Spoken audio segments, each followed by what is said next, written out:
Cubaan 1, 2, 3 insyaAllah dengar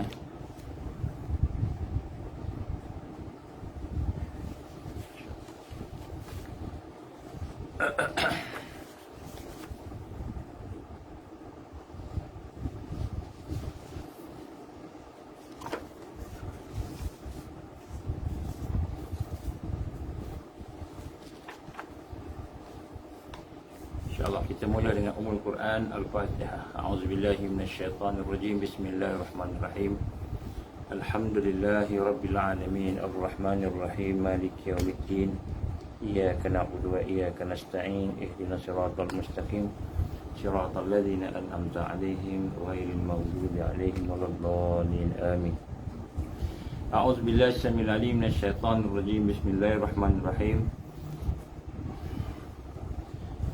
إن الحمد لله نحمده ونستعينه ونستهديه ونستغفره ونعوذ بالله من شرور أنفسنا ومن سيئات أعمالنا من يهده الله فلا مضل له ومن يضلل فلا هادي له أشهد أن لا إله إلا الله وحده لا شريك له وأشهد أن محمدا عبده ورسوله قال رب اشرح لي صدري ويسر لي أمري واحلل عقدة من لساني يفقهوا قولي رب زدني علما أما بعد. Assalamualaikum warahmatullahi wabarakatuh. Alhamdulillah, pertama-tama marilah sama-sama kita bersyukur kepada Allah Subhanahu Wa Taala.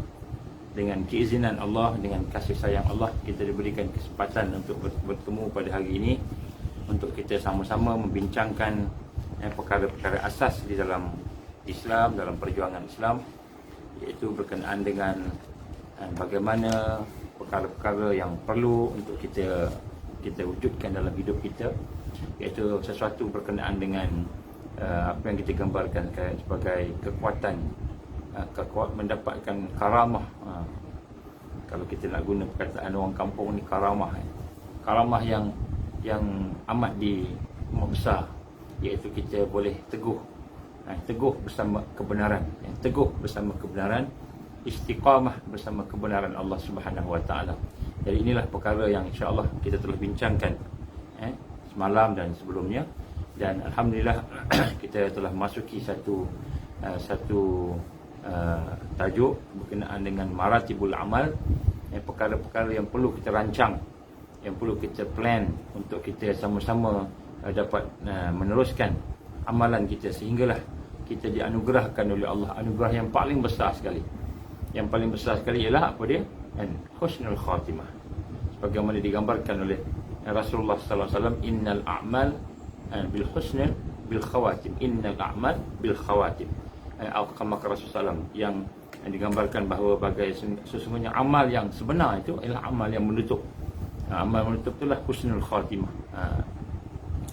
Dan kita juga digambarkan oleh Allah Subhanahu Wa Taala sebagai manusia yang dianugerahkan kebaikan. Itulah manusia yang hidup dan mati untuk Islam.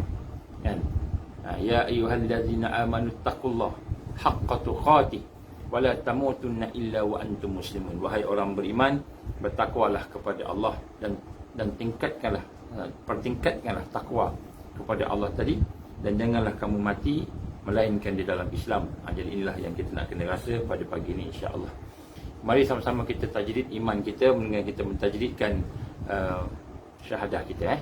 Bismillahirrahmanirrahim. Bismillahirrahmanirrahim. Bismillahirrahmanirrahim. Ashhadu an la ilaha illallah wa ashhadu anna Muhammadar Rasulullah. Ashhadu an la ilaha illallah wa ashhadu anna Muhammadar Rasulullah. Ashhadu an la ilaha illallah wa ashhadu anna Muhammadar Rasulullah. Dengan sepenuh hati kita mohon pada Allah, ya Allah, ya Allah, jauhkanlah kami daripada perkara yang syirik, perkara yang membawa kepada murtad, perkara yang membawa kepada murka-mu, membawa kepada dosa. Ya Allah, hidupkan kami dengan Islam, hidupkan kami bersama perjuangan Islam. Ya Allah, ya Rahman, ya Rahim, bantulah kami supaya mati dalam keadaan Islam dan perjuangan Islam, mati dalam kalimah syahadah la ilaha illallah Muhammad Rasulullah. Jadi alhamdulillah kita telah membincang semalam berkenaan dengan maratibul amal yang pertama. Yang pertama disebut islahul nafs ataupun salimul aqidah. Maratibul amal yang pertama ialah islahul nafs, kita memperbaiki diri. Memperbaiki diri kita, jiwa kita, dan memperbaiki kita kata akal kita, pemikiran kita. Dan dalam memperbaiki diri itu, yang pertama sekali ialah kita memperbaiki akidah kita. Salimul aqidah. Salimul aqidah maknanya kita memperbaiki akidah kita. Jadi sebenarnya dalam setiap perkara yang berlaku, yang paling penting dalam hidup kita ini ialah akidah yang sahih, akidah yang salim. Al-qalbun salim. Akidah yang salim ini dia tidak akan dapat melainkan dengan qalbun salim. Yauma la yanfa'u malun wala banun illa man atallaha biqalbin salim. Jadi Allah berfirman bahawa sesungguhnya ingatlah pada hari yang berkenaan, hari tersebut, yauma la yanfa'u malun wala banun, yang mana pada hari itu tidak bermanfaat, tidak berguna. Malun, harta kamu, apa yang ada kat kita ni tak berguna, apa sahaja. Apa yang ada kita, kereta kita, rumah kita, kita punya apa ni, harta pangkat kita, nyawa yang ada kat kita ni semua tak berguna. Apa yang ada pada kita ni tidak berguna. Dan juga tidak berguna malun wala banun, dan juga anak-anak keturunan kita, keluarga kita. Semua tak akan berguna illa melainkan man atallaha biqalbin salim, melainkan mereka yang berjumpa Allah dalam keadaan hatinya sejahtera, hatinya bersih, hatinya hidup, bersih hidup. Jadi maksud sejahtera ni hatinya bersih dan hatinya hidup. Itu maksud sejahtera.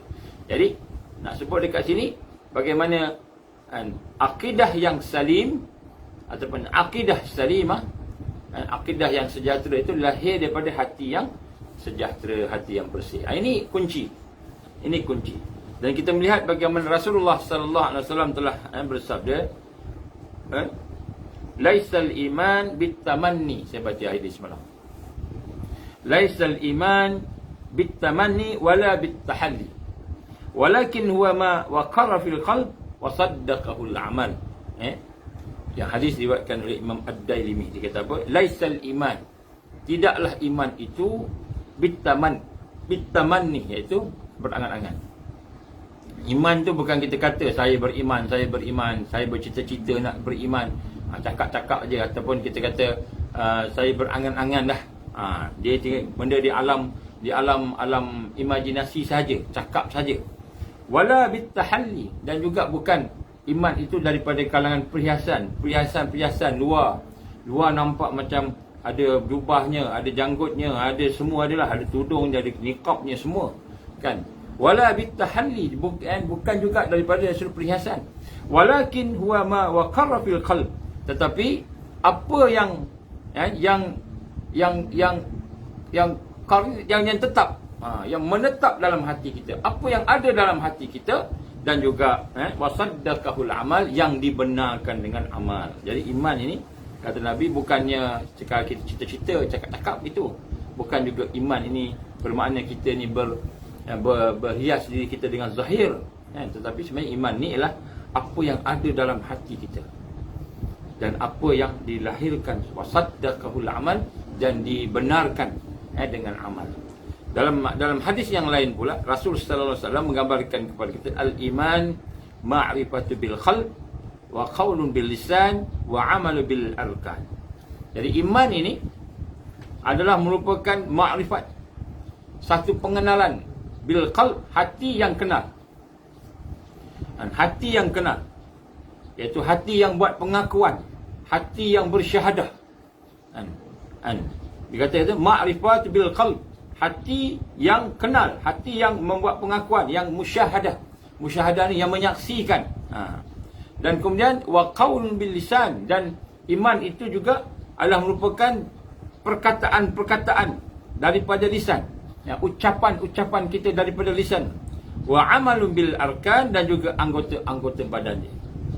Jadi kita lihat di sini bagaimana iman itu daripada hati sampai ke lisan sampai ke amal. Inilah hakikat al-mahdiyin. Dia tidak bercanggah, yang ada di dalam, yang ada di luar, dan yang ada di perbuatannya. Jadi sebab itulah kedua-dua hadis ini membuktikan bahawa iman itu adalah merupakan satu kebenaran daripada hati, dan hati itulah perlu diproses. Ini yang kita nak tengok secara mendalam. Jadi hari ini insya-Allah kita akan tengok sikit islahul amal, islahul aqidah, ataupun kita membersihkan akidah kita. Dalam tajuk maratibul amal yang pertama iaitu islahun nafs, kita membersihkan kita punya diri kita. Kita buat peringkat bersihkan diri. Kita tak sebut lagi keluarga, tak sebut lagi masyarakat. Nanti insya-Allah kita akan sebut kemudian. Jadi berkenaan dengan hati ini, tuan-tuan dan puan-puan rahmat Allah Subhanahu taala. Yang pertama sekali, apakah yang kita nak kenalkan dengan hati kita? Sehingga hati kita merasai, bukan tahu, merasai. Kita rasa. Kita rasa. Jadi yang pertama sekali, yang perlu kita rasa dalam hati kita ini ialah bahawa kita ini mempunyai Rabb. Yang pertama sekali, mempunyai Tuhan. Kita ulang kaji sikitlah. Apa yang digambarkan, kita mentauhidkan Rabb. Kita mentauhidkan Rabb. Ini mentauhid rububiyah. Maksudnya kita mentauhidkan Tuhan yang mempunyai sifat-sifat sebagai Rabb. Sifat-sifat sebagai Rabb ni apa? Sifat sebagai Tuhan ni, contoh dialah yang menjadikan, dialah yang mencipta, dialah memberikan rezeki dan sebagainya. Allah berfirman dalam surah dalam surah Al-Yunus ayat 31. A'udzubillahi minasyaitonir rajim.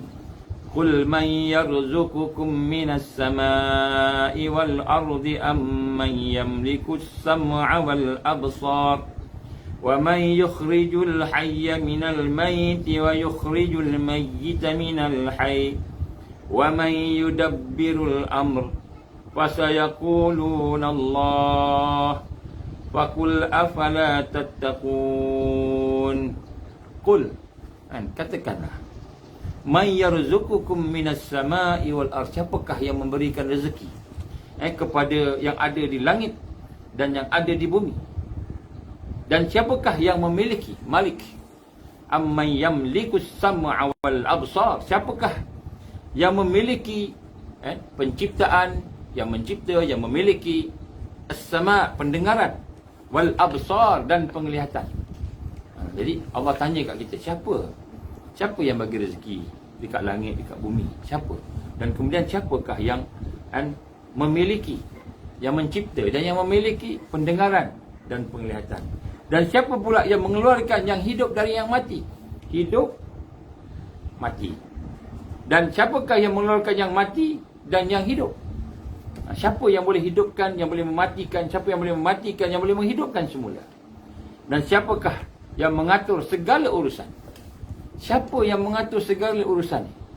Maka mereka menjawab, fasayaqulunallah, maka mereka menjawab Allah. Maka katakanlah oleh itu, mengapakah kamu tidak bertakwa kepada Allah Subhanahu Wa Taala? Jadi kenapa tak bertakwa? Kalau kita tahu Allah bagi rezeki pada sebagainya, ini proses. Ini kita islah. Maknanya apabila kita bekerja, kita makan, kita solat, kita puasa, kita buat apa saja, orang yang mendapat hidayah Allah Subhanahu Wa Taala ini, yang pertama sekali ialah dia merasai tentang kehebatan, kekuasaan Allah, penciptaan Allah. Allah ni maha mencipta. Allah ni mempunyai sifat kudrah, berkuasa. Allah ni mempunyai sifat iradah. Iradah ni apa? Menghendaki. Dan Allah itu sendiri, nama Allah itu sendiri, isim Allah itu, nama Allah itu sendiri adalah satu zat yang wajibul wujud. Maknanya yang wajib wujud. Maknanya tak ada semuanya melainkan adanya Tuhan tadi. Adanya Tuhan tadi. Jadi tauhid inilah yang pertama sekali, tauhid yang kita kena proses dalam diri kita. Masuk proses di sini, kita nak melihat dengan mata kita, mendengar dengan telinga kita, bercakap dengan lidah kita, merasa dengan hati kita, setiap af'al Allah. Setiap yang berlaku ni adalah af'al Allah. Setiap yang berlaku ni adalah perbuatan Allah. Kita nak rasa dalam hati kita. bila kita melihat, jangan nampak makhluk. Orang beriman ni, bila melihat, dia tak nampak makhluk. Dia nampak, kan, af'al Allah, perbuatan Allah. Ini perbuatan Allah, ni izin, Allah izin. Macam itu. Bila dia melihat, ni sifat Allah. Ini tandanya Allah sayang kat kita. Ar-Rahman, Ar-Rahim, Al-Malik, Al-Quddus, As-Salam. Ini sifat Allah. Ini perbuatan Allah. Ini nama Allah. Ni Tuhan punya ni, zat ni, Allah. Jadi tauhid, mentauhidkan inilah merupakan proses islah. Jadi kita nak tengok Amerika, tengok Amerika. Sekarang ni heboh dekat Malaysia kan. Dah 2-3 kali dah. 2-3 kali dah. Tentera-tentera Cina masuk kapal terbang dia. Jadi Sabah meninjau sana, meninjau sini, seolah macam buat latihan. Kalau ada beberapa peperangan, kat mana yang dia nak sasarkan? Tentera mana yang dia nak mulakan dulu? Antena ataupun communication mana yang dia nak tembak dulu? Dia dah jalan dah tengok. Jadi Malaysia boleh buat apa? Malaysia boleh komplain je, cakap gini. Kalau bertembunglah antara jet Amerika, jet China dengan jet Malaysia boleh buat apa? Keluar, tolong keluar. Please go out, itu boleh buat. Kalau tak tembak, dia tembak balik, habis. Kita lebih rendah teknologi kita. Macam bekas Menteri Pertahanan kita kata. Masa nak beli kapal, kita beli kapal kecil-kecil je, dia kata. Kapal besar-besar tu semua dia orang punya, kita ni kecil-kecil je, kita tak mampu.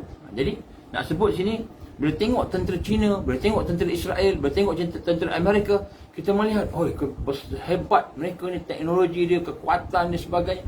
Akhirnya timbul satu perasaan, kita ni kerdil, kita ni takut-takut ni, kalau Amerika serang macam mana Kalau Amerika serang macam mana?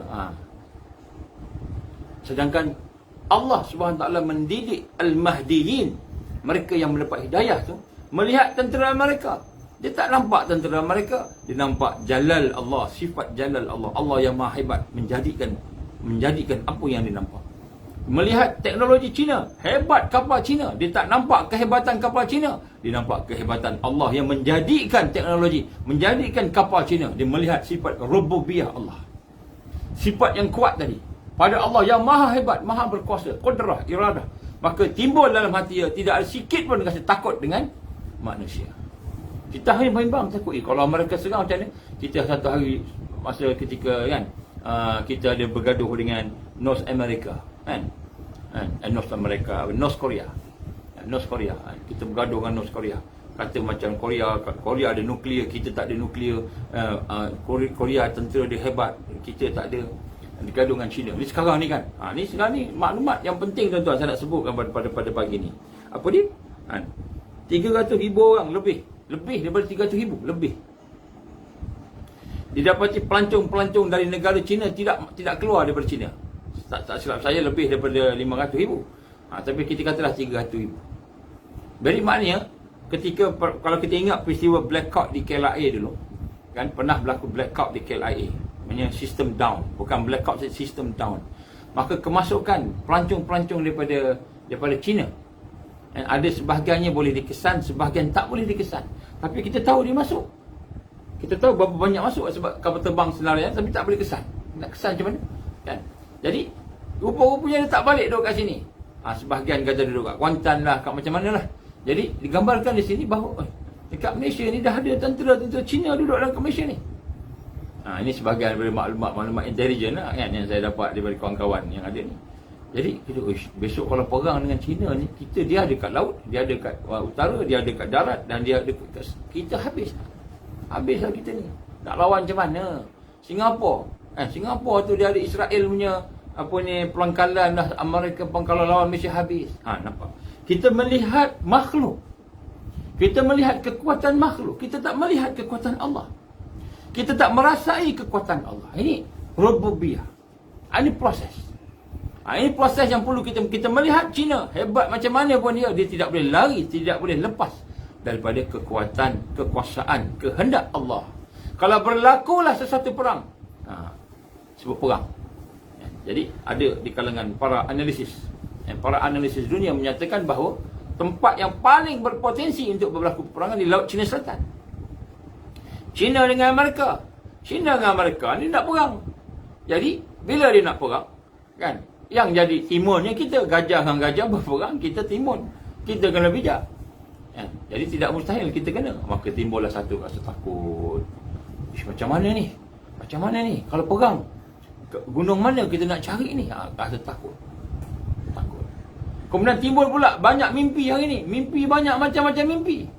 Mimpi perang di Sabah, mimpi perang di Semenanjung, mimpi perang dengan Singapura, mimpi macam-macam mimpi yang menakutkan. Tak kira lah mimpi itu benar tak benar tu belakang kira. Kan? Mimpi benar tak benar belakang. Saya tak cakap mimpi itu tak benar, kebenar saya tak cakap. Saya cuma mimpi macam-macam. Dan kemudian timbul pula berbagai-bagai perkara. Ni kita ni nak dipaksa ni. Kita nak disuruh buat sekian ni macam mana. Jadi kita mendengar ancaman demi ancaman. Kita mendengar kekuatan musuh demi kekuatan musuh mengepung orang Islam, mengepung negara kita. Buat macam-macam mereka buat. Masa ketika itu timbullah satu perasaan takut, perasaan rasa kerdil. Macam mana ni kita ni nak perang dah ni, dunia nak perang ni, kita nak kena ni pula, nanti kena jadi zombie pula, ada lain 5G lah, benda macam-macam lah. Jadi kenapa timbul kekalutan begitu? Kenapa timbul ketakutan begitu? Kerana tauhid rububiyah tidak betul-betul kita proses, tidak betul-betul kita tingkatkan, tidak betul-betul kita rasai dalam diri kita. Itu digambarkan sebagai Allah, sebagai Rabb, sebagai Tuhan.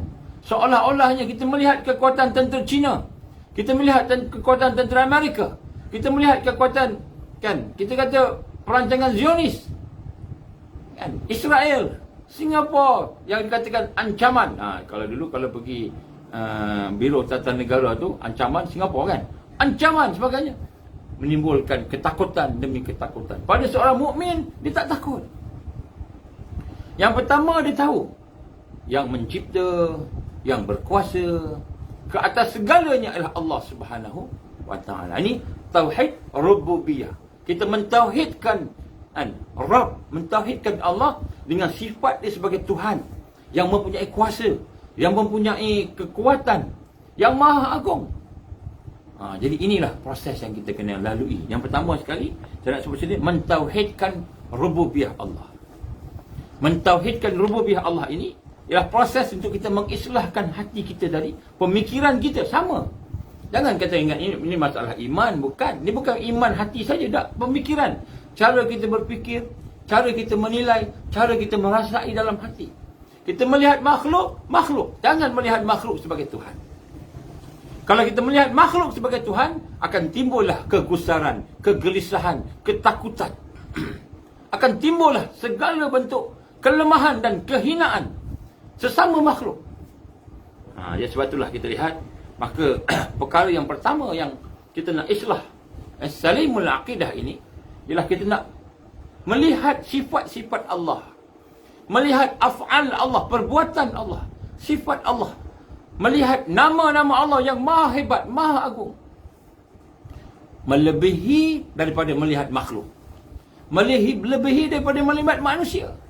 Apalagi kita melihat musuh Islam. Melihat musuh Islam. Ini proses yang kita masukkan tadi, islah.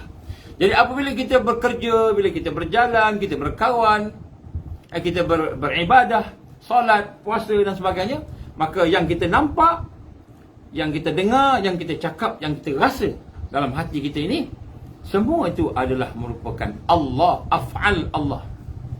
Ini adalah proses. Kita nak merasakan itu adalah merupakan perbuatan Allah. Ini Allah buat, ini Allah buat. Ini Allah izin, ini Allah izin. Ini Allah buat, ini Allah izin. Ini semua dengan hikmah Allah, kebijaksanaan Allah Subhanahu wa taala. Ini proses dia. Jadi bila kita mula begitu, maka pada masa itulah kita mula merasai, masuk kepada yang kedua, tauhid uluhiyah. Boleh kita mengabdikan dia, boleh tak boleh. Jadi kita tengok yang pertama dulu.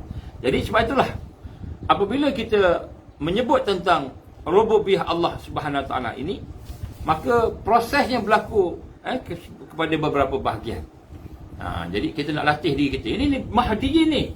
Kita nak kalahkan Dajjal. Dajjal ni bukan dia seorang dia je, dia ada tentera dia. Dia ada sistem dia. Dajjal ni dia ada sihir dia, dia ada sains dia. Kalau kita kata kita nak kalahkan dia, memang kalah lah gitu kan. Tapi kita ada Tuhan, ada Allah. Rabbul Jalil. Rabbul Jalil, Allah. Kita ada Allah. Tengok, makhluk yang hebat-hebat sebelum ni. Fir'aun habis. Namrud habis. Sebut je raja apa. Yang besar-besar, hebat-hebat, habis semua. Bila menentang Allah, habis. Rom, habis, jatuh. Parsi, tinggal nama. Jadi kita lihat, cuba itulah. Maka kita akan memproses diri kita dengan kita mula meningkatkan sensitiviti kita, kepekaan kita berkenaan dengan sifat-sifat rububiyah Allah. Allah sebagai pencipta, Allah sebagai yang maha berkuasa, Allah sebagai yang maha menghendaki. Maknanya kita nak, tapi kehendak Allah mengatasi kehendak kita. Makhluk musuh nak, tapi kehendak Allah mengatasi kehendak musuh. Ni rububiyah ni. Perkara yang kita nak mentauhidkan. Jadi maknanya, kalaulah Allah izin berlaku perang di Laut Cina Selatan, katalah perang nuklear, katalah berlaku perang, memang Malaysia kena bom, katakanlah Malaysia kena, maka pada ketika itu dengan kehendak Allah, bukan kehendak musuh. Bukan dialah yang terornya, bukan dialah yang hebatnya, bukan dialah yang berkuasanya. Tak, dia buat, dia plan dengan izin Allah, berlakulah tersebut. Maka bila dengan izin Allah, kenapa kita nak rasa takut? Kenapa kita nak rasa gentar? Kenapa nak kita rasa terancam? Inna awliya Allah la khawfun alaihim walahum yahzanun. Ala inna awliya Allah la khawfun alaihim walahum yahzanun. Berkumpullah satu dunia nak hancurkan kamu, Allah tak izin, tak jadi. Berkumpullah satu dunia nak memberikan kebaikan kepada kamu, Allah tak izin, tak dapat. Ala inna awliya Allah, sesungguhnya penolong agama Allah, orang yang dekat dengan Allah, awliya Allah, la khaufun alaihim, la khaufun alaihim, tidak ada ketakutan pada mereka, walahum yahzanun, dan tidak ada kesedihan pada mereka. Kenapa? Sebab hatinya bersama dengan rububiyah Allah. Dia melihat sesuatu dengan kacamata iman. Dia melihat sesuatu dengan kacamata mentauhidkan sifat-sifat Allah. Jadi timbul satu soalan, macam mana saya nak buat ni? Susah nak buat ni. Macam mana nak buat? Payah ni. Tak payah. Allah SWT dia maha berkuasa. Tak susah. Nak kenal Allah ni tuan-tuan, macam cahaya matahari yang cerah ni, kita boleh nampak terang benderang. Cuma fikiran kita je yang gelap. Fikiran kita ni yang kolot, tertutup. Hati kita yang gelap, yang sakit, hati kita yang tertutup. Jadi tugas kita kena bersihkan akal kita, bersihkan otak kita. Kita nampaklah Allah, nampaklah perbuatan Allah, af'al dia, nampaklah sifat dia, nampaklah keagungan nama-nama dia, nampak zat dia. Kita sebut zat ni, jangan kita nampak macam manusia pula, bukan. Tapi banyak melihat dengan hati kita, merasai dengan hati kita. Jadi macam nak buat? Jadi dua perkara yang penting. Yang pertama untuk kita islah ini, yang pertama sekali kita memperbanyakkan zikrullah. Minta maaf. Yang pertama sekali banyakkan tafakkur. Tafakkur, berfikir, banyak fikir. Inna fi khalqis samawati wal ard wa ikhtilafil laili wan nahar la ayatin li ulil albab. Pada penciptaan langit dan bumi, pada pertukaran malam dan siang, terdapat tanda-tanda kepada ulul albab. Ni ulul albab ni sifat al-mahdiyin di akhir zaman. Dia ada sifat kebijaksanaan, dia ada sifat kepekaan, peka, bijak. Kenapa? Akal dia berfikir.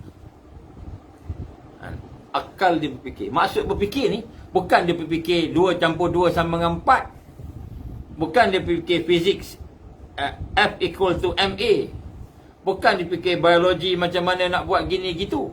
Dia berfikir, ulul albab, orang yang cerdik ni, orang yang ada wisdom, ialah mereka yang boleh menghubungkan segala yang berlaku, fikirannya dihubung dengan Allah. Penciptaan langit dan bumi, Siapa yang boleh cipta langit dan bumi ni? Dan apa yang ada di langit dan apa yang ada di bumi? Siapa boleh cipta? Kan? Sebab tu Einstein, walaupun dia pakar fizik, dia boleh buat macam-macam, tapi dia tak jumpa Allah dalam hidup dia. Orang bijak-bijak, pakar-pakar, Bill Gates, nampak hebat dia, nampak hebat Bill Gates. Nampak hebat, tapi tak jumpa Allah dalam hidup dia. Profesor-profesor di universiti, kan, macam-macam, kita kata macam-macam kajian dia buat, tapi tak jumpa Allah dalam kajian dia. Maknanya dia tidak berfikir. Dia bukan ulul albab, dia bukan orang yang berfikir, dia bukan orang yang cerdik. Jadi apa maksud berfikir dan cerdik sini? Ialah bila kita melihat penciptaan langit dan bumi. Apa yang ada di langit, kita nampak kapal terbang. Apa yang ada di langit, kita nampak jet pejuang, jet China, jet askar Amerika. Zionis datang, kapal terbang melintas Malaysia, Zionis datang tengok. Macam-macam timbul. Dibuat ni lah, buat itulah sebagainya. Kita pun takut macam mana ni? Terlupa Allah. Kita terlupa Allah. Melihat langit, kan? Dah lah tengok langit tak ingat Allah. Tengok musuh datang dengan ketebang pun tak ingat Allah. Kita musuh. Kita tak nampak di belakang musuh tu sebenarnya kuasa Allah. Terputus.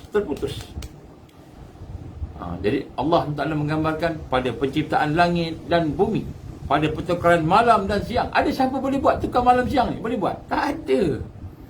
Tak ada orang boleh jadikan malam siang. Allah saja. Siapa yang boleh cipta langit dan bumi? Allah saja. Maknanya apabila kita melihat langit dan bumi, apa yang ada di langit, apa yang ada di bumi, apa yang ada di laut contohnya, ada kapal perang, ada nuklear bom, ada perang nuklear. Kita melihat semua itu. Kita melihat dengan kacamata iman, mentauhidkan Allah. Maka bila kita melihat dengan kacamata iman dan mentauhidkan Allah, maka timbul satu kekuatan.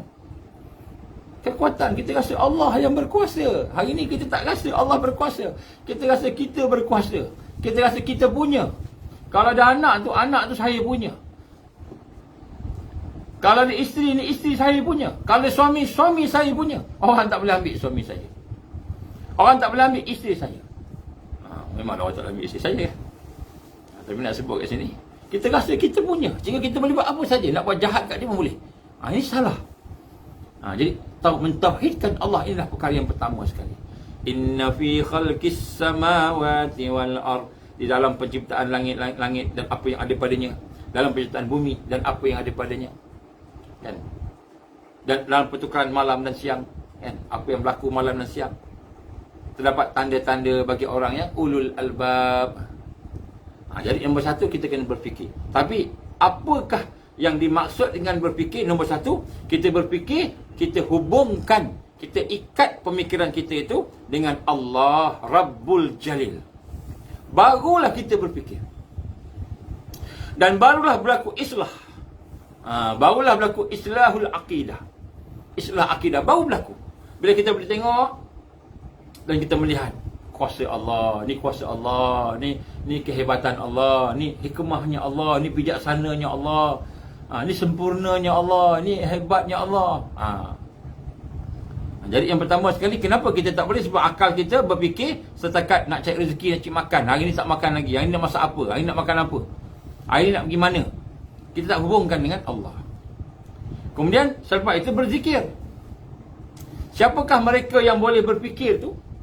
Mereka yang boleh berfikir tetapi hatinya tidak berzikir, lidahnya tidak bermakna tidak mengingati Allah.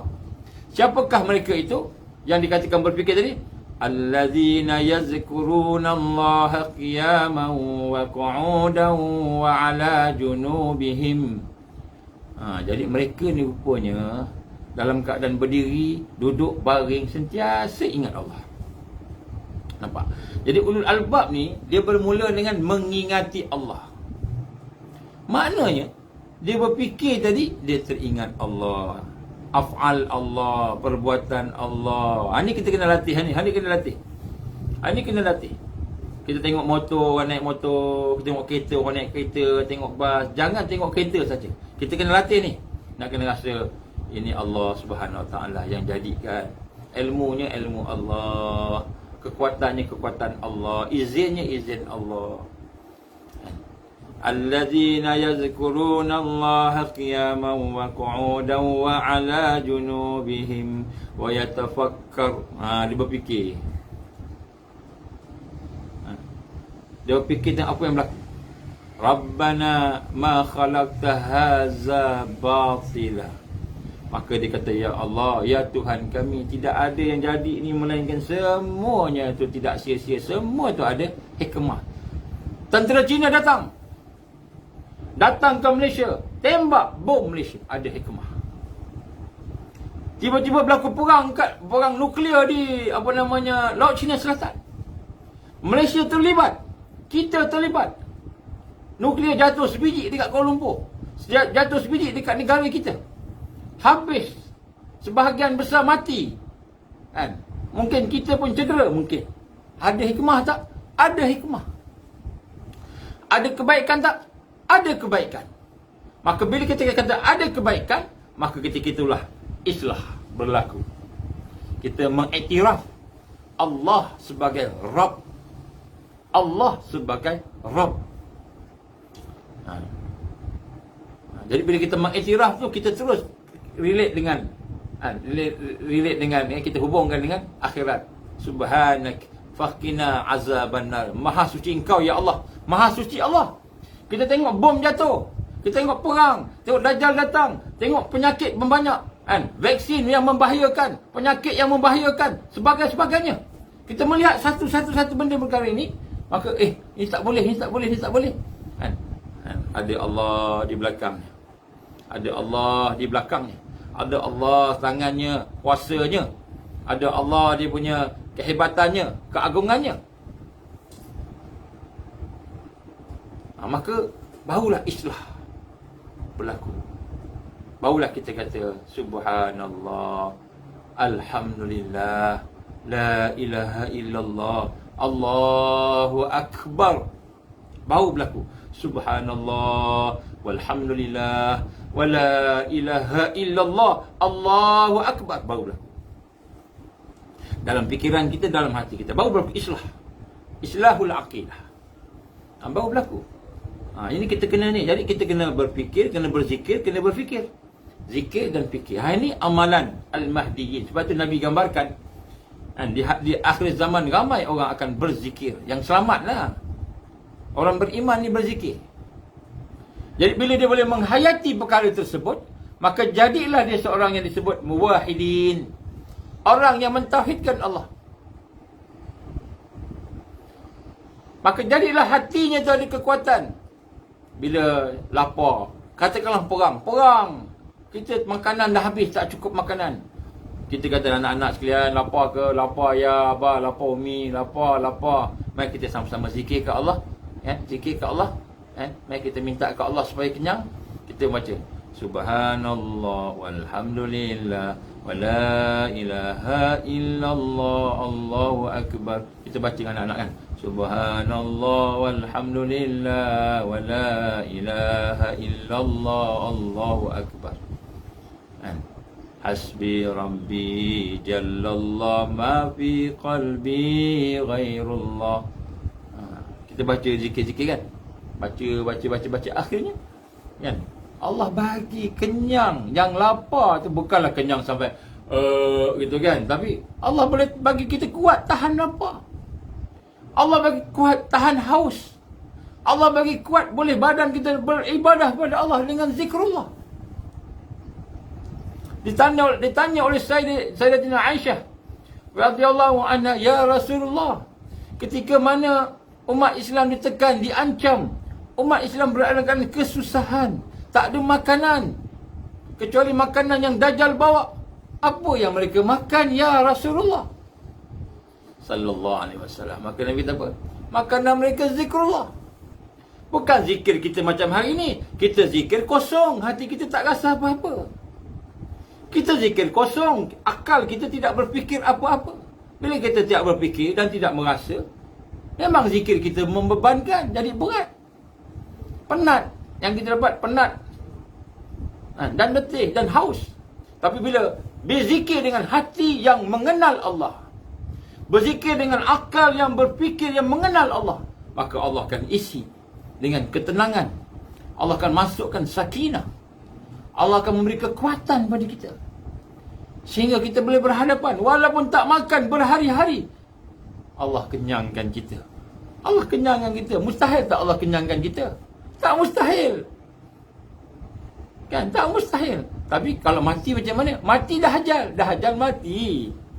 Zikir tak zikir, beriman ke kufur ke, bila dah sampai ajal mati. Tapi kalau Allah nak bagi kita hidup, merasai nikmat menang bersama dengan Taifah Mansurah, menang bersama dengan Al-Mahdi, menang bersama Isa Ibn Maryam alaihi salatu wassalam, menang bersama mereka. Lapar, dah tak tahan, tapi Allah bagi makanan. Kita hidup kita sampai Isa, hidup kita sampai Mahdi. Jadi kenapa nak takut? Tak ada takut. Ala inna awliya Allah, sesungguhnya awliya Allah, la khaufun alaihim, tidak ada ketakutan pada dia, wala hum yahzanun, tidak ada kesedihan pada dia. Jadi panggil anak panggil anak-anak. Ini kunci kita dengan anak-anak ni.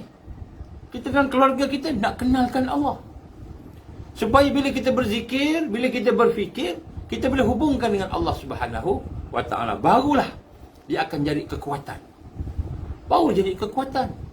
Memang kita akan ditekan. Memang kita akan berhadapan dengan pembunuhan al-harju, pembunuhan. Peperangan. Nabi sebut akan berhadapan dengan kemarau, kebuluran. Siapa yang buluh kebuluh tu? Siapa yang kebuluh? Yang bukan iman, yang tidak ada iman. Walaupun kita kena simpan makanan, simpan minuman, air, simpan. Tapi kalau Allah izin kebuluran 3 tahun, kita punya kemarau tadi, setahun, boleh tahan makanan kita sampai tu. Kan? Akhirnya orang yang tidak kebuluh ni, orang yang Allah selamatkan. Siapa dia? Yang beriman. Kenapa Allah selamatkan? Kenapa nyawanya panjang? Sebab memang ajalnya belum sampai. Allah akan bagi makanan. Yang bagi makanan kerja kita ke? Yang bagi makanan gaji kita ke? Yang bagi makanan harta kita ke? Yang bagi makanan kita ke? Yang bagi kita makan Allah, yang Maha Pemberi rezeki. Ini rububiyah. Kalau kita yakin gaji itulah yang bagi makan, kalau kita yakin bos yang bagi makan, untung syarikat yang bagi makan, maka kita hilang rububiyah Allah, hilang. Maka masa itu bila gaji tak ada, kerja kena buang, harta kena rampas, tak ada apa dah.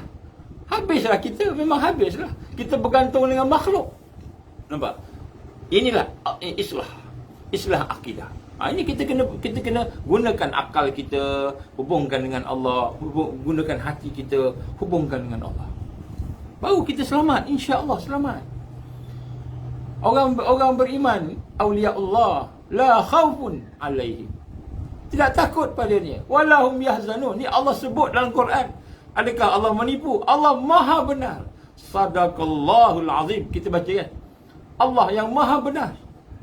Jadi di mana kuncinya? Kuncinya bila kita mula mengiktiraf. Mula kita mengiktiraf keagungan Allah. Maka apakah proses-prosesnya daripada sini? Maka kita akan mencapai kepada, bila kita sebut muwahhidin, orang yang mentauhidkan Allah, termasuklah mentauhidkan rububiyah Allah, uluhiyah Allah. Baik kita rububiyah, maka dia akan mencapai pada beberapa makam. Makam ni apa? Hal ehwal, suasana. Makam ni suasana, keadaan kita, itu makam. Yang pertama, orang yang telah mengenal Allah, maka dia akan sampai kepada satu makam untuk memuji Allah. Yang pertama sekali dia akan sebut Alhamdulillah, Alhamdulillah, Alhamdulillah. Apa pun dia nampak, Alhamdulillah. Alhamdulillahi Rabbil Alamin. Alhamdulillahi Rabbil Alamin.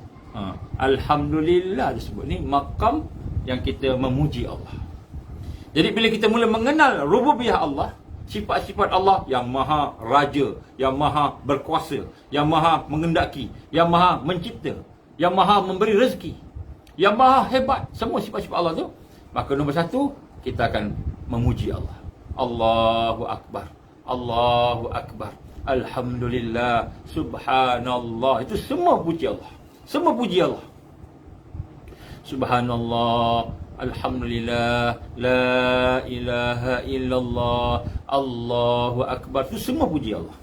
Subhanallah wa bihamdi. Subhanallahil azim. Astaghfirullah. Kita minta ampun ke Allah. Kita puji Allah, puji Allah, puji Allah. Kita minta ampun. Astaghfirullah. Subhanallah wa bihamdi. Subhanallahil azim. Astaghfirullah. Ini amalkan. Tuan-tuan membahas sekalian, amalkan. Subhanallah wa bihamdi. Subhanallahil azim. Astaghfirullah. Amalkan 100 kali sebelum subuh atau sebelum matahari naik. Siapa-siapa yang mengamalkan ini, maka Allah tidak akan memberikan kefakiran kepada dia. Maka dunia akan datang pada dia. Ini hadis sebenarnya. Satu ketika seorang sahabat Nabi sallallahu alaihi wasallam berada dalam keadaan yang gusar, sedih. Kan? Dia kata, saya dah berusaha, saya dah cari macam-macam ya Rasulullah, tapi seolah-olahnya tidak ada apa-apa rezeki pada aku, tertutup. Bisnes, kalau di bisnes bankrupt, rugi. Kalau dia bertani, ladang, tak jadi. Kalau dia menternak, mati ternakan dia. Lebih kurang itulah. Mai dibuat apa pun tak jadi ya Rasulullah. Ya Rasulullah. Maka Rasulullah senyum. Wahai sahabatku, pernahkah kamu mendengar zikirnya para binatang-binatang, zikirnya para malaikat yang menyebabkan, yang menjadikan mereka mendapat rezeki daripada Allah? Lebih kurang maksud dia.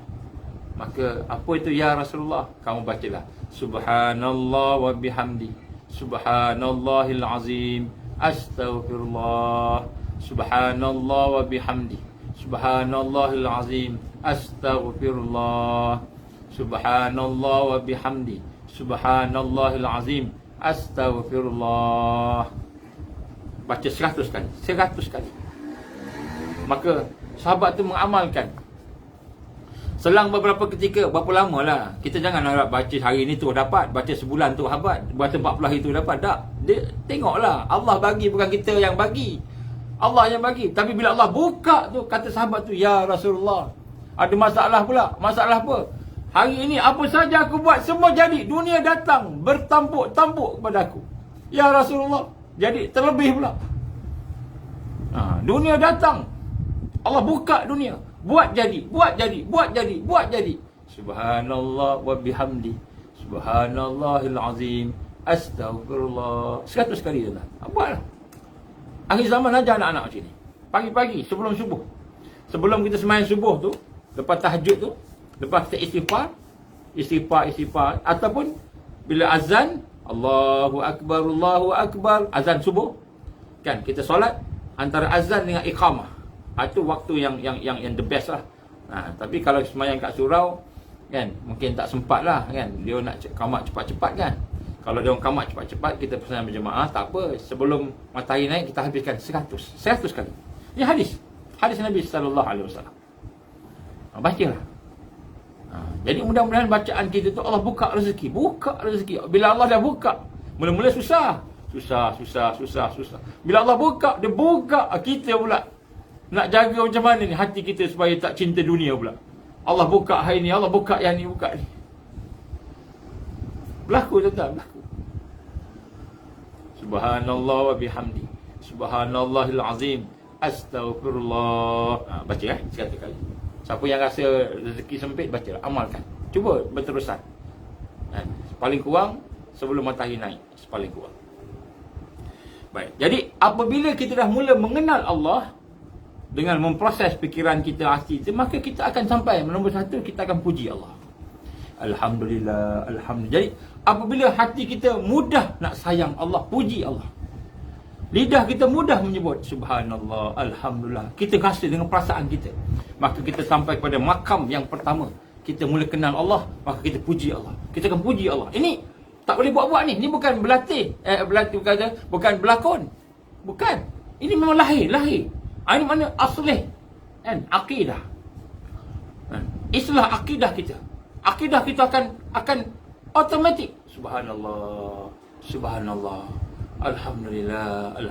Cuma ada ada satu perkara berlaku yang kita seronok sangat, nikmat yang kita seronok kan, benda yang Allah bagi yang kita suka. Alhamdulillah, alhamdulillah, alhamdulillah, alhamdulillah ya Allah, alhamdulillah. Menangis, alhamdulillah ya Allah, alhamdulillah ya Allah, menangis. Ini tahap pertama bila kita dah kenal rububiyah Allah. Kalau tak sampai hak ni, kita belum lagi kenal Allah ni. Walaupun kita tahu Allahu Akbar, Allah Maha Besar, kita tahu. Allahul Azim, Allah Maha Agung, kita tahu. Allah Ar-Razzaq, Allah ni Maha memberi rezeki, kita tahu. Tapi tak sampai menangis. Tak sampai menangis lagi. Tak sampai sebut Alhamdulillah, Alhamdulillah, Alhamdulillah. Tak sampai sebut lagi Subhanallah, Subhanallah, Subhanallah. Tak sampai. Bila tak sampai, maknanya kita tak kenal lagi. Jadi yang pertama akan sampai peringkat kita memuji Allah.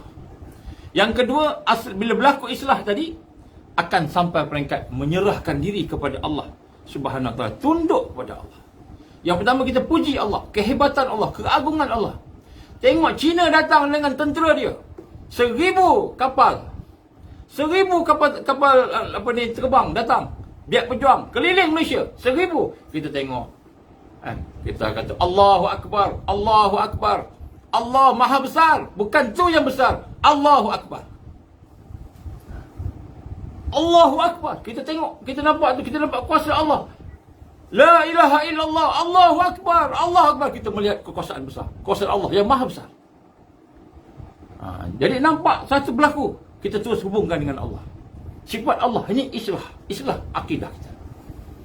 Kemudian bila kita dah mula puji Allah, bila menyebut nama Allah, maka yang kedua, makam yang kedua, kita pun menyerah pada Allah. Kita tak akan menyerah kepada Allah kalau kita tak merasai kehebatan Allah.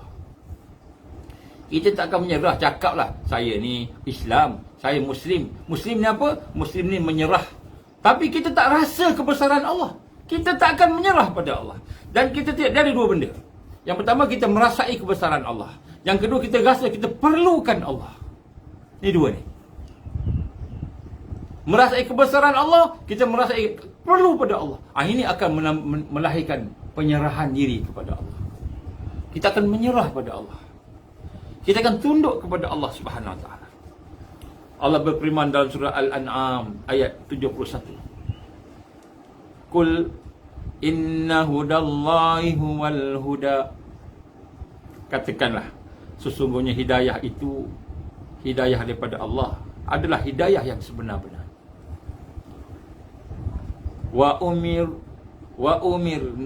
umirna linuslima lirabbil alamin.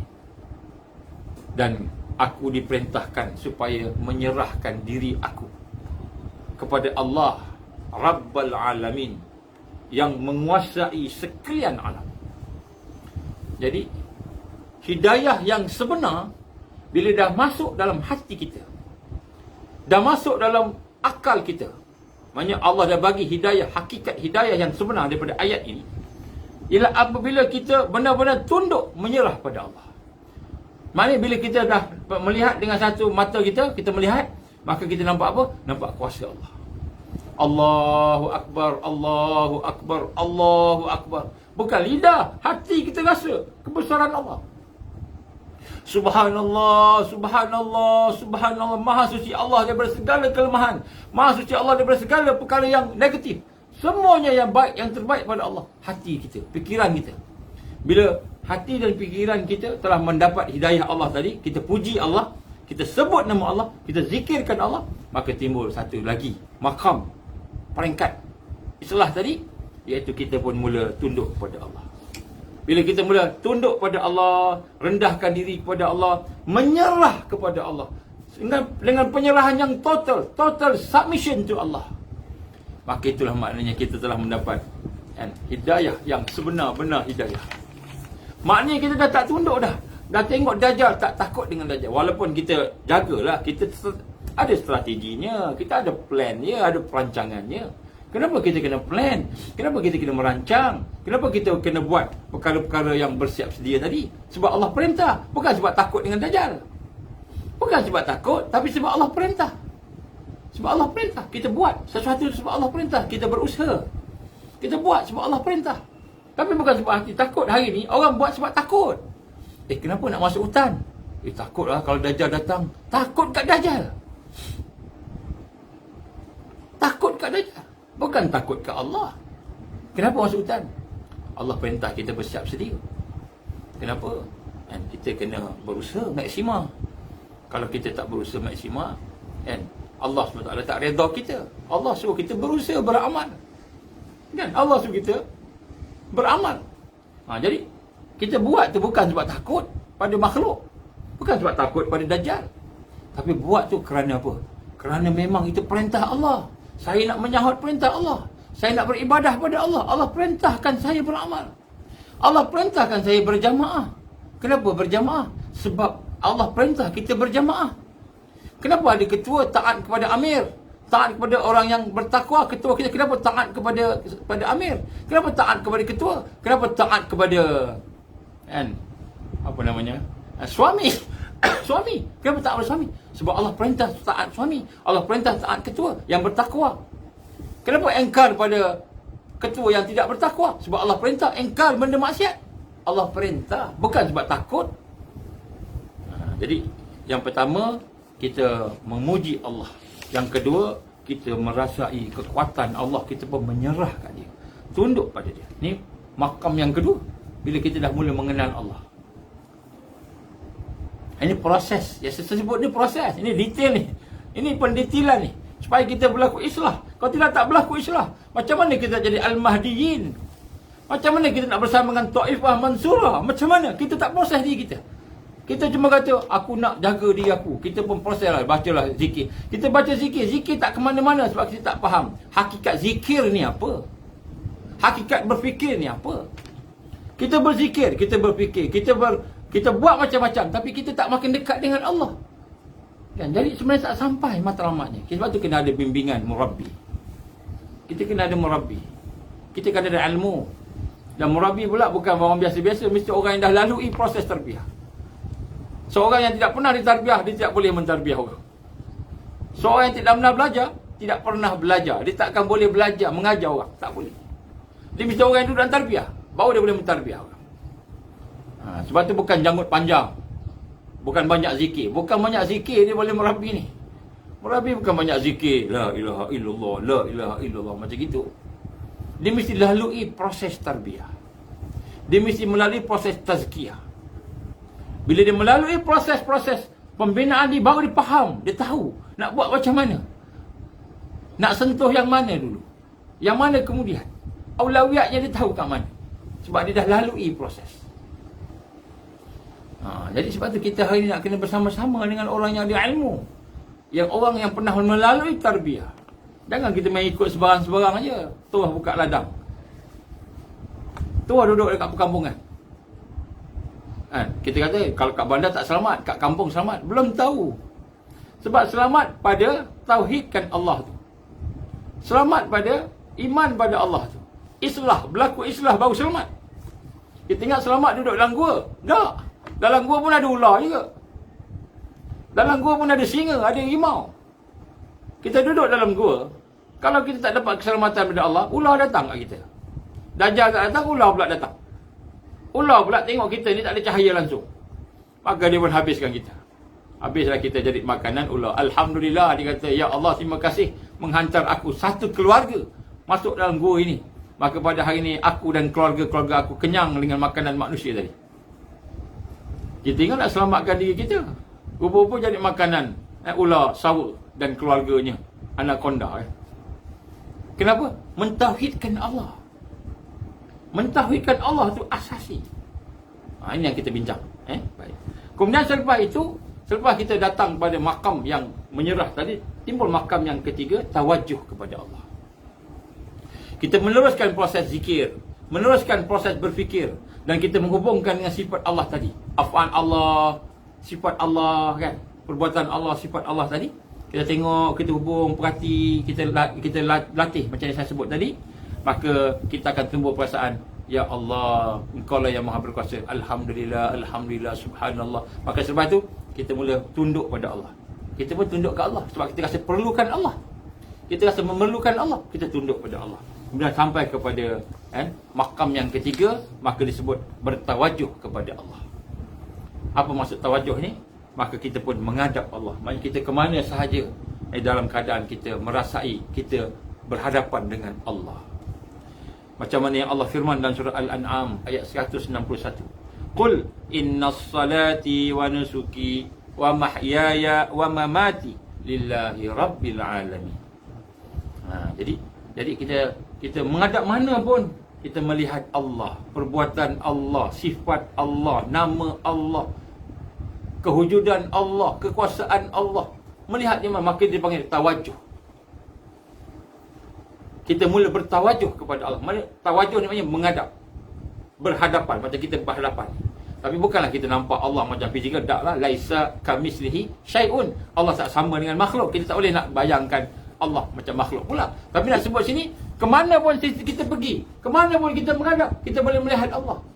Ni perbuatan Allah, ni kuasa Allah, ni sifat Allah. Kita pun alhamdulillah, alhamdulillah, alhamdulillah. Kita mengatakan subhanallah, subhanallah, la ilaha illallah, la ilaha illallah. Jadi la ilaha illallah tu bukan lagi sekadar perkataan la ilaha illallah, tapi la ilaha illallah ada makna. Apa maknanya? Tidak ada yang berkuasa melainkan Allah.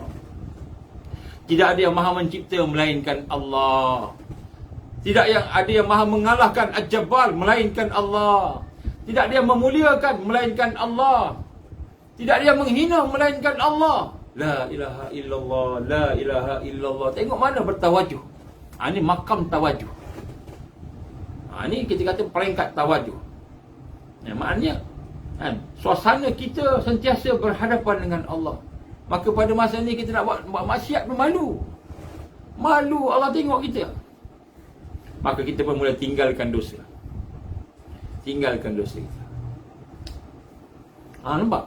Kesan kita mentauhidkan Allah ni sampai peringkat kita boleh meninggalkan dosa. Hari ni kita buat dosa depan Allah. Kita buat dosa depan Allah. Kita buat dosa. Allah tengok kita buat dosa. Allah mengetahui kita buat dosa dan kita tak rasa apa-apa. Sebab kita tidak bertawajuh dengan Allah. Kita tidak bertawajuh, tidak menghadap Allah. Maka kita tak rasa Allah maha melihat, Allah maha mendengar, Allah maha mengetahui. Tak rasa. Kita semayang pun kita tak rasa Allah melihat kita. Macam mana kita nak mendapat pertolongan Allah? Kita mengenepikan Allah. Tapi ini proses ni menyebabkan kita mula bertawajuh kepada Allah. Nampak ini islah ni. Inilah islah yang kita nak ni. Kita semayang, kita menghadap Allah. Kita makan, kita sedang berhadapan dengan Allah. Maka kita pun makan dengan sunnah, ikut sunnah. Bukan ikut nafsu. Sebelum ni makan ikut nafsu. Apa nak makan, makan. Kita tak rasa Allah tengok kita. Kita tak rasa Allah mengawasi kita. Ar-Raqib, Allah Ar-Raqib mengawasi kita. Kita tak rasa. Maknanya islah akidah ni satu yang cukup kuat, powerful di akhir zaman. Inilah dia asas dia. Kekuatan-kekuatan. Kemudian selepas itu naik kepada makam yang seterusnya. Bila kita dah mula bermuwajah, bukan muwajah konfrontasi, bertawajuh lah. Bertawajuh kepada Allah tadi. Maka sampailah makam beribadah. Maka kita pun sayang ke Allah. Sayang ke Allah, sayang sangat, maka kita menjadi ibadah. Kita pun beribadah pada dia. Wa ma liya la a'budu alladhi fatarani wa ilayhi turja'un. Ini surah Yasin kita baca. Apa makna surah Yasin ni? Ayat 22. Wa ma liya la a'budu alladhi fatarani wa ilayhi turja'un. Dan apabila ditanya kepada kamu, adakah kamu menerima agamanya? Maka jawabnya, mengapa aku tidak menyembah Tuhan aku? Mengapa aku tidak beribadah pada Tuhan aku yang telah menjadikan aku? Dan kepadanya lah kita semua akan kembali. Nampak? Maka jadilah dia seorang yang beribadah kepada Allah Subhanahu wa ta'ala. Kepada siapa dia beribadah? Kepada pencipta dia. Kepada zat yang maha agung, wajibul wujud, Allah. Maka dia pun mentauhidkan rububiyah Allah Subhanahu wa taala. Maka sampailah kepada tauhid beribadah ni, sampailah kepada tauhid yang kedua, dia mentauhidkan uluhiyah Allah. Apa maksud tauhid uluhiyah ni pula? Ini islah juga. Maka sampai ibadah ni maknanya bila dia mula nak mengubudiah pada Allah, maka timbullah satu lagi mentauhidkan ubudiah kepada Allah tadi. Lidah dia bercakap dalam rangka ibadah. Anggota fizikal dia buat sesuatu dalam rangka ibadah. Mata melihat dengan dalam rangka ibadah pada Allah. Telinga mendengar dalam rangka ibadah kepada Allah. Tangan dia memukul, tangan dia buat sesuatu dalam rangka ibadah. Tangan menaik mesej dalam rangka ibadah kepada Allah Subhanahu Wa Taala. Maka lidahnya, anggotanya, hatinya sentiasa dalam keadaan berubudiah, beribadah kepada Allah Zat wajibul wujud secara mutlak. Ini maksudnya uluhiyah. Jadi apa maksudnya kita mengislahkan tauhid uluhiyah kita? Ialah kita menjernihkan, membersihkan hati kita, lidah kita, hati kita, pemikiran kita, membersihkan selain daripada Allah. Maknanya lidah kita, hati kita, fikiran kita bersih daripada ghairallah, selain daripada Allah. Bersih. Ubudiah kita, ibadah kita, hidup kita, mati kita, semua dalam rangka untuk berabdikan dia. Itu makna uluhiyah. Kita menyembah hanya Allah yang maha berkuasa tadi, yang maha sempurna, yang maha agung, yang berhak untuk aku sayang. Hanya Allah yang berhak untuk aku ibadah pada dia. Hanya Allah yang berhak aku nak letakkan harapan pada dia, ar-raja. Hanya Allah yang berhak untuk aku bertawakal padanya, bergantung padanya, meletakkan harapan padanya. Hanya Allah yang berhak untuk disayangi, dipuji. Jadi ini uluhiyah. Ini ibadah. Jadi kita pun mula beribadah. Mata kita letakkan dalam keadaan beribadah pada Allah. Tengok kita melihat sesuatu dalam rangka ibadah kepada Allah. Boleh ini proses islah akidah. Dia bermula dengan ada lagi ni. Dia ada 5 saya sebut semalam kan. Ini baru islahun nafs. Baru maratib amal yang pertama, iaitu kita memperbaiki diri kita. Mula dengan akidah. Akidah ni ada 5 benda. Saya buat cerita satu.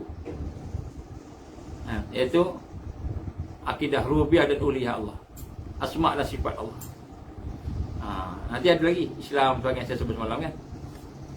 Baik, maka ketika itulah ucapan asyhadu an la ilaha illallah wa asyhadu anna Muhammadar Rasulullah.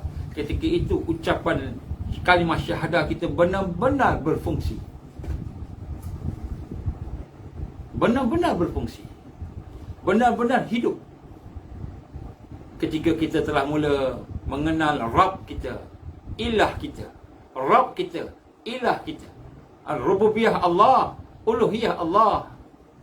Maka ketika itulah bila kita mengucap kalimah asyhadu an la ilaha illallah wa asyhadu anna Muhammadar Rasulullah, kita ucap dengan sepenuh kehidupan kita untuk beribadah kepada Allah Subhanahu wa Ta'ala. Maka barulah kita boleh mentauhidkan Allah, dan barulah kita boleh melaksanakan ayat wa ma khalaqatul jinna wal insa illa liya'budun, surah Az-Zariyat ayat 56. Dan tidak aku, iaitu Allah, menjadikan jin dan manusia melainkan supaya beribadah kepada aku, kepada Allah, menjadi hamba Allah. Baru kita boleh amalkan. Jadi daripada situlah insya-Allah kita akan mula. Jadi insya-Allah hari Senin kot sebab besok mungkin saya ada hal sikit. Hari Senin insya-Allah kita akan sambung berkenaan dengan mentauhidkan Allah ini. Dan kita akan tengok kepada apa dia perkara-perkara yang bersangkutan dengan syahadah ini. rukun-rukun dia. Rukun syahadah ni apa? Apa rukun syahadah ni?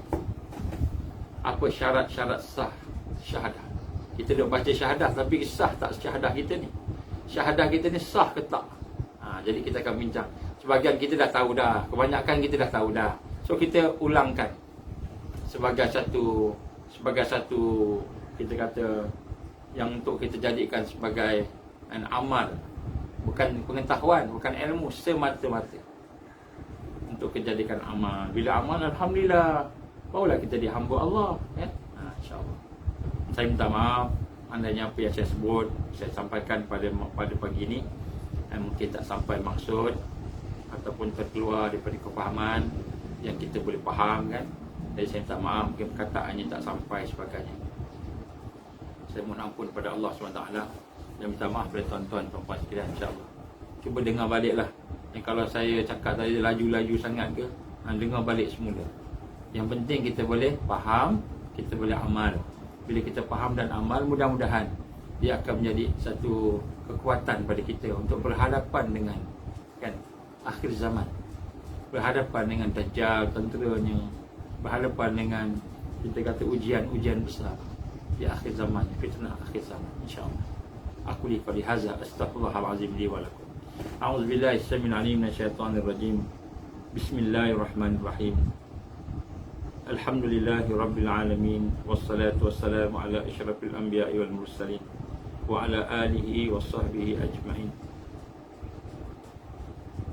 Allahumma innaka ta'lam anna hadhihi al-qulub qad istamat ala mahabbatik wa taqat ala ta'atik wa tawahadat ala da'watik wa ta'ahadat ala nusrati syari'atik wa wasikillahumma rabitataha wa dimuddaha wa hiya subulaha wa amla'aha min nurika alladhi la yakhbu wa shrah suduraha biqaidil iman bik wa jamilit tawakkuli alaik wa ahyiha bima'rifatik wa amitha ala syahadati fi sabili. Ya Allah, innaka ni'mal maula wa ni'man nasir. Ya Allah, ampunilah dosa kami, ya Allah. Ampunilah segala kelemahan kami, ya Allah. Ampunilah segala kegelapan hati kami, ya Allah. Ampunilah segala penyakit-penyakit yang ada dalam hati kami, ya Allah. Ya Allah, ampunilah segala kerosakan yang ada dalam pemikiran kami, ya Allah. Ya Allah, bantulah kami keluar daripada kegelapan dunia, keluar daripada kegelapan jahiliyah, ya Allah. Masukkanlah kami dalam cahaya-Mu, ya Allah, cahaya iman, cahaya Islam, cahaya ihsan, cahaya taqwa kepada-Mu, ya Allah. Rabbana atmim lana nurana waghfir lana innaka ala kulli syai'in qadir. Rabbana la tuzigh qulubana ba'da idh hadaitana wa hab lana min ladunka rahmah innaka antal wahhab. Rabbana atina fid dunya hasanah wa fil akhirati hasanah wa qina azabannar. Wa sallallahu ala sayyidina Muhammad wa ala alihi wa sahbihi wa baraka wa sallam. Subhana rabbika rabbil izzati amma yasifun, wassalamu alal mursalin walhamdulillahi rabbil alamin. Alhamdulillah tuan-tuan, insya-Allah malam ni kalau ada kesempatan, peluang, kita akan ada Zoom. Zoom. Jadi sama ada Zoom atau FB online, tapi kemungkinan besar Zoom. Jadi kehidupan seorang mukmin di era Mulkan Jabariyah kita akan sambung hari Senin atau hari Selasa. Malam ni dan esok ada Zoom. InsyaAllah tengok pada iklan yang akan kita keluarkan lah, sama ada Zoom Open atau Zoom CC. Antara dua. Jadi malam ni dengan malam besok, antara dua. Jadi kalau saya sempat, sebab sekarang ni ada banyak sangat meeting yang saya kena attend. Kalau meeting tu habis cepat, kita boleh malam pun kita buatlah, insyaAllah. Kalau tak, kita tangguh, terpaksa tangguh lah. InsyaAllah. Subhanakallahumma wa bihamdika asyhadu an la ilaha illa anta astaghfiruka wa atubu ilaik. Bismillahirrahmanirrahim. Wal 'asr. Innal insana lafi khusr illa allazina amanu wa 'amilus solihat wa tawassaw bil haqqi wa tawassaw bis sabr. Tuan-tuan tolong doa untuk kami semua. Sama-sama kita doa, ya, insya-Allah. Wabillahi taufiq wa hidayah. Assalamualaikum warahmatullahi wabarakatuh.